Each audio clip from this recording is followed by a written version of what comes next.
how should founders look at working with advisory firms, investment bankers, boutique advisors? I know you guys are doing great work at HKMC, right? So even in that context, right, when does the role of an advisor come in the life cycle of a company? When does it become relevant? Hans, any thoughts there? Yeah, I mean, there are like rules of thumb here that like below 5 million, you don't really need an investment banker. It's a founder sale. Uh, like 5 to 10 or so, you get advisors because now you have, and this is an ARR, right? So you have a good amount of money coming in. Still might not be big enough for the big players or investment bankers, whether they're boutique or larger. Um, 10 million plus ARR, yeah, definitely jump in with a banker there and investment banker, because the idea is to increase your leverage, right? And then so the whole point is they're going to know how to create a higher level of sophistication. Um, and you want to rely on their network as well.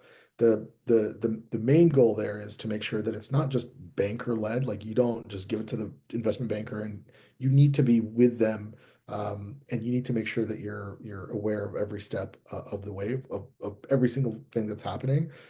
So this is not a handoff. This is a come work with me and make sure you're part of the deal.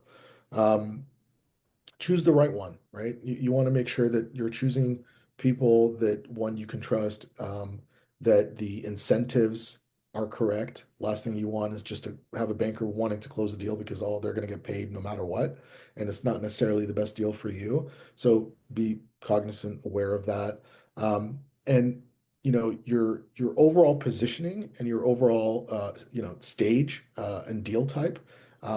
Also is the reason why you're going to use an investment banker and what kind of investment banker. So if you're kind of in like a Series B, we talked about the ones in the stages like 10 million ARR plus. But let's say you're in the 5 to 50 million range, um, in Series B round. It's still boutique, it's still small. You're in the 50 to 200 million. You're kind of in the growth equity specialist like Catalyst, AGC, et cetera. And of course, 100 billion plus, you're in the big players like Morgan Stanley, JP Morgan, Goldman Sachs, et cetera. And because it's such an important part of the life cycle of your company, again, I always say like just be aware of the terms, be aware of, who you're bringing in. This is kind of like this is your last stage after putting so much effort, energy, time into your company. You want to make sure that it's done right, right? You don't want to overpay fees. There's no misleading incentives, and there's no full control from the banker side in terms of the process. So as long as you are able to do that, and where you are in terms of what I've outlined in terms of where you are in your company. Advisors are always going to be great. In the interim, investment bankers are great when you are making a substantial amount of impact within your market. Use them to increase your leverage, and make sure you choose the right one. No, absolutely. And I think the word I would like to highlight here is trust.